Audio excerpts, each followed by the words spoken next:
Assistant director industries and commerce പരീക്ഷ 2024 October 30-ന്. ഈ ചുരുങ്ങിയ ദിവസത്തിനുള്ളിൽ സ്മാർട്ട് പ്രിപ്പയർ ചെയ്യുന്നതിനായി ടെക്നിക്കൽ പരീക്ഷാ രംഗത്തെ സക്സസ്ഫുൾ ട്രാക്ക് റെക്കോർഡുള്ള tech PSC assistant director industries and commerce തീവ്ര പരിശീലന ഓൺലൈൻ ക്ലാസുകൾ ആരംഭിച്ചിരിക്കുന്നു. മുൻ വർഷങ്ങളിലെ വിജയികളെ സമ്മാനിച്ച കേരളത്തിലെ ഏറ്റവും മികച്ചതും പരിചയസമ്പന്നരുമായ ഫാക്കൽറ്റി ടീം നയിക്കുന്ന ക്ലാസുകൾ, ലൈവ് ക്ലാസുകളും റെക്കോർഡ് ക്ലാസുകളും എക്സാം തീയതി വരെയും നിങ്ങൾക്ക് ലഭ്യമാകും. Smart and effective capsule notes and other study materials, 5000-ലധികം topic wise multiple choice questions with detailed explanation, 20ഓളം മോക്ക് ടെസ്റ്റുകൾ with feedback, doubt clearance and mentorship, interview guidance എന്നിവ അടങ്ങിയ ഈ ഒരു കോംബോ പാക്കേജ് നിങ്ങൾക്ക് സ്വന്തമാക്കാം. അതും ടെക് PSCയുടെ 100K സ്പെഷ്യൽ ഓഫറായ 20% ഡിസ്കൗണ്ട് ഉൾപ്പെടെ വെറും 3999 എന്ന നിസ്സാരമായ പ്രൈസിൽ.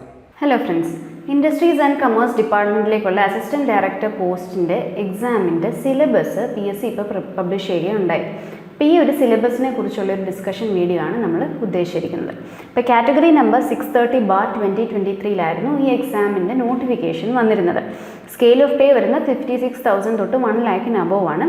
നോട്ടിഫിക്കേഷൻ ടൈമിൽ നമ്പർ ഓഫ് വേക്കൻസീസ് സ്പെസിഫൈ ചെയ്തിരുന്നത് 3 ആയിരുന്നു.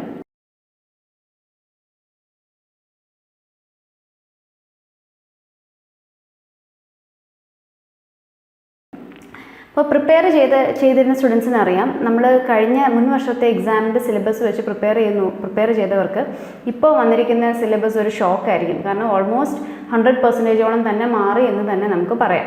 ഇപ്പോൾ നമുക്ക് ഓരോ ടോപ്പിക്സും അതിൻ്റെ വെയിറ്റേജും ഒക്കെ ആയിട്ട് നമുക്കൊന്ന് നോക്കാം. ഇപ്പോൾ പാർട്ട് 1 എഞ്ചിനീയറിംഗ് മാത്തമാറ്റിക്സ് ആണ് പറഞ്ഞിരിക്കുന്നത്. 40 മാർക്കാണ് മാത്തമാറ്റിക്സിന് അലോട്ട് ചെയ്തിരിക്കുന്നത്. ഇനി മാത്തമാറ്റിക്സിൻ്റെ മൊഡ്യൂൾ വൈസ് നമ്മൾ നോക്കുകയാണെങ്കിൽ മൊഡ്യൂൾ 1 നമുക്ക് ലീനിയർ ആൽജിബ്രയുണ്ട്. മൊഡ്യൂൾ 2 കാൽക്കുലസ് ഉണ്ട്. ഇപ്പോൾ കാൽക്കുലസിനാണ് ഈ തന്നിരിക്കുന്ന മൊഡ്യൂൾസിൽ ഏറ്റവും കൂടുതൽ വെയിറ്റേജ് പറഞ്ഞിരിക്കുന്നത്. 12 മാർക്കാണ് കാൽക്കുലസിന് കൊടുത്തിരിക്കുന്നത്. ഈ കാൽക്കുലസിലും നമ്മൾ ഈ limit and continuity of functions അങ്ങനത്തെ കുറച്ച് ടോപ്പിക്സാണ്, മാക്സിമ മിനിമ എന്ന ടോപ്പിക്സ് ഒക്കെയാണ്. മൊഡ്യൂൾ 3 4 മാർക്കിന് ഓർഡിനറി ഡിഫറൻഷ്യൽ ഇക്വേഷനാണ് ഇട്ടിരിക്കുന്നത്. ഈ ഓർഡിനറി ഡിഫറൻഷ്യൽ ഇക്വേഷനിൽ നമ്മൾ BTECിൽ എഞ്ചിനീയറിംഗ് മാത്തമാറ്റിക്സിൽ പഠിച്ചിട്ടുള്ള ഫസ്റ്റ് ഓർഡർ ഇക്വേഷൻസ്, അതേപോലെ second order linear equations, Euler-Cauchy equations എന്നീ ടോപ്പിക്സ് ഒക്കെയാണ് വരുന്നത്. മൊഡ്യൂൾ 4 12 മാർക്കാണ് പറഞ്ഞിരിക്കുന്നത്. മൊഡ്യൂൾ 4 നല്ല വെയിറ്റേജ് ഉള്ളൊരു മൊഡ്യൂളാണ്. അതിൽ പ്രോബബിലിറ്റി ആൻഡ് സ്റ്റാറ്റിസ്റ്റിക്സ് ആണ് വരുന്നത്. പിന്നെ മൊഡ്യൂൾ 5 4 മാർക്കിന് നമുക്ക് ന്യൂമറിക്കൽ മെത്തേഡ്സ് ഉണ്ട്.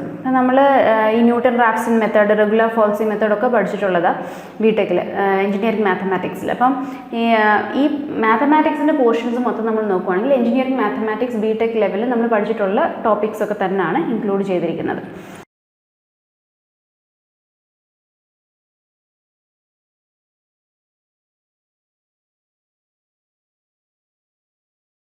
ഇനി പാർട്ട് 2 എഞ്ചിനീയറിംഗ് ഫിസിക്സ് വരുന്നുണ്ട്. 15 മാർക്കിനാണ് ഫിസിക്സ് അലോട്ട് ചെയ്തിരിക്കുന്നത്. അതിൽ 3 മൊഡ്യൂൾസ് ഉണ്ട്. ഓരോ മൊഡ്യൂളിനും 5 മാർക്ക് വീതമാണ് പ്രൊവൈഡ് ചെയ്യുന്നത്. മൊഡ്യൂൾ 1 നമുക്ക് ഒപ്റ്റിക്സ് ഉണ്ട്, അപ്ലൈഡ് ഒപ്റ്റിക്സ് ഉണ്ട്. അതിൽ ലേസേഴ്സ് വരുന്നുണ്ട്, ഫൈബർ ഒപ്റ്റിക്സ് വരുന്നുണ്ട്, ഫോട്ടോണിക്സ് വരുന്നുണ്ട്. മൊഡ്യൂൾ 2 5 മാർക്കിനുള്ളത് നമുക്ക് സെമി കണ്ടക്ടേഴ്സ്, സൂപ്പർ കണ്ടക്ടേഴ്സ് പോലെ ഇലക്ട്രോണിക്സുമായി ബന്ധപ്പെട്ട ടോപ്പിക്സാണ് വന്നിരിക്കുന്നത്. മൊഡ്യൂൾ 3 വീണ്ടും 5 മാർക്കിന് നമുക്ക് അക്കോസ്റ്റിക്സ് എന്ന ടോപ്പിക്കാണ് വന്നിരിക്കുന്നത്. അതായത് അൾട്രാസോണിക്സ്, അക്കോസ്റ്റിക് അബ്സോർപ്ഷൻ അങ്ങനത്തെ ടോപ്പിക്സൊക്കെ വരുന്നുണ്ട്. പാർട്ട് 3 എഞ്ചിനീയറിംഗ് കെമിസ്ട്രിയും നമുക്ക് 15 മാർക്കിനാണ് പ്രൊവൈഡ് ചെയ്തിരിക്കുന്നത്. ഇതിൽ 3 മൊഡ്യൂളുണ്ട്. ഓരോ മൊഡ്യൂളിലും തുല്യമായി 5 മാർക്ക് വീതമാണ്. അപ്പോൾ മൊഡ്യൂൾ 1 നമുക്ക് നാനോ മെറ്റീരിയൽസ്, ഗ്ലാസ്, പിന്നെ സിവിലിൻ്റെ കുറച്ച് പോർഷൻ, സിമെൻ്റ് ഒക്കെ വരുന്നുണ്ട്, പോളിമേഴ്സ്, ഇതൊക്കെയാണ് മൊഡ്യൂൾ 1 വരുന്നത്. മൊഡ്യൂൾ 2 നമുക്ക് തെർമൽ അനാലിസിസ്, ക്രൊമാറ്റോഗ്രഫി, അതേപോലെ സ്പെക്ട്രോസ്കോപ്പി, ഇലക്ട്രോമാഗ്നറ്റിക് റേഡിയേഷൻസ് അങ്ങനെ കുറച്ച് ടോപ്പിക്സാണ് വരുന്നത്. മൊഡ്യൂൾ 3 കുറച്ചുകൂടി സിമ്പിളാണ്, എൻവയൺമെൻറ്റൽ സയൻസ് ആണ് അതിൽ വരുന്നത്. അതിൽ നമുക്ക് എയർ പൊല്യൂഷൻ, വാട്ടർ പൊല്യൂഷൻ, അതേപോലെ സോഴ്സസ് ഓഫ് എനർജി, അതേപോലെ ന്യൂക്ലിയർ പൊല്യൂഷൻ, ഇങ്ങനത്തെ കുറച്ച് ജനറൽ ആയിട്ടുള്ള ടോപ്പിക്സാണ് വരുന്നത്. ഇതും 5 മാർക്കിനാണ് പ്രൊവൈഡ് ചെയ്തിരിക്കുന്നത്.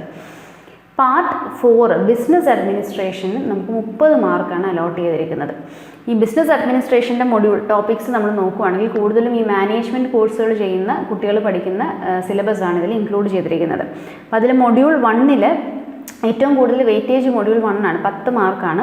അതിൽ മാനേജ്മെൻറ്റ് കൺസെപ്റ്റ്സ് ആണ് വരുന്നത്. മാനേജ്മെൻറ്റ് കൺസെപ്റ്റ്സ്, അതേപോലെ levels of management, principles and techniques of leadership, അങ്ങനെ കുറച്ച് ടോപ്പിക്സ് ആണ് വന്നിരിക്കുന്നത്.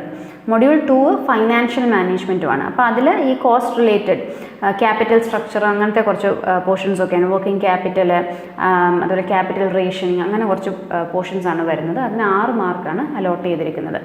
മൊഡ്യൂൾ 3 4 മാർക്കിന് അലോട്ട് ചെയ്തിരിക്കുന്നത് ഹ്യൂമൻ റിസോഴ്സ് മാനേജ്മെൻറ്റിൻ്റെ ടോപ്പിക്സ് ആണ്. അതിൽ നമുക്ക് ഈ HRD എംപ്ലോയി കോമ്പൻസേഷൻ, അതേപോലെ ഇൻഡസ്ട്രിയൽ ഡിസ്പ്യൂട്ട്സ്, അങ്ങനെ കുറച്ച് പോർഷൻസ് ആണ് ഇൻക്ലൂഡ് ചെയ്തിരിക്കുന്നത്. മൊഡ്യൂൾ 4 മാർക്കറ്റിംഗ് മാനേജ്മെൻ്റ് ആണ്. അതിന് 6 മാർക്കാണ് അലോട്ട് ചെയ്തിരിക്കുന്നത്. ഈ മാർക്കറ്റിംഗ് മാനേജ്മെൻറ്റിൽ നമുക്ക് ഇതേപോലെ concept of product, service marketing mix, wholesaling, retailing, digital marketing, അങ്ങനെ കുറച്ച് പുതിയ ടോപ്പിക്സ് ആണ് ഇൻക്ലൂഡ് ചെയ്തിരിക്കുന്നത്. മൊഡ്യൂൾ 5 4 മാർക്കിന് വന്നിരിക്കുന്നത് ഓപ്പറേഷൻസ് മാനേജ്മെൻ്റ് ആണ്. അപ്പോൾ അതിൽ നമുക്ക് ഈ value analysis, work study, quality management systems, അങ്ങനെ കുറച്ച് പോർഷൻസ് ആണ് വന്നിരിക്കുന്നത്. അപ്പോൾ മൊത്തത്തിൽ നമ്മൾ നോക്കുമ്പോൾ നമ്മുടെ പ്രീവിയസ് ഇയർ ക്വസ്റ്റ്യൻ പേപ്പർ ആയിട്ട് കമ്പയർ ചെയ്ത് നോക്കുകയാണെങ്കിൽ ഒരു ബന്ധവുമില്ല. മൊത്തത്തിൽ തന്നെ സിലബസ് മാറിയിട്ടുണ്ട്. പക്ഷേ എന്ന് വെച്ച് പ്രിപ്പയർ ചെയ്യുന്ന സ്റ്റുഡൻസ് ഡിസ്ഹാർട്ടൻഡ് ആവേണ്ട കാര്യമില്ല. നമുക്ക് ആദ്യം തൊട്ട് തന്നെ ഈ വന്നിരിക്കുന്ന സിലബസ് വെച്ച് പ്രിപ്പയർ ചെയ്ത് തുടങ്ങാം. കട്ട് ഓഫ് ഒക്കെ നന്നായി കുറയുമായിരിക്കുമെന്ന് നമുക്ക് എക്സ്പെക്റ്റ് ചെയ്യാം. അപ്പം കൺഫർമേഷൻ്റെ ഒക്കെ മെസ്സേജ് വന്നിട്ടുണ്ടായിരിക്കും ഇപ്പോൾ സ്റ്റുഡൻസിന്. ഒക്ടോബർ 30 ഇപ്പോൾ എക്സാമിൻ്റെ ഡേറ്റ് പറഞ്ഞിരിക്കുന്നത്. അപ്പോൾ പ്രിപ്പയർ ചെയ്യുന്ന എല്ലാ സ്റ്റുഡൻസിനും ഓൾ ദി ബെസ്റ്റ്. വിഷമിക്കേണ്ട, ആദ്യം തൊട്ട് നമുക്ക് ഈ സിലബസ് വെച്ച് പ്രിപ്പയർ ചെയ്ത് തുടങ്ങാം. അപ്പം ഇതോടുകൂടെ നമ്മുടെ ഈ ഒരു വീഡിയോ നമ്മൾ വൈൻഡപ്പ് ചെയ്യുകയാണ്. ഈ ഒരു പുതിയ സിലബസിൻ്റെ ഒരു ഡിസ്കഷനായിരുന്നു നമ്മൾ ഉദ്ദേശിച്ചിരുന്നത്. അപ്പോൾ പ്രിപ്പയർ ചെയ്യുന്ന എല്ലാവർക്കും all the best. Thank you.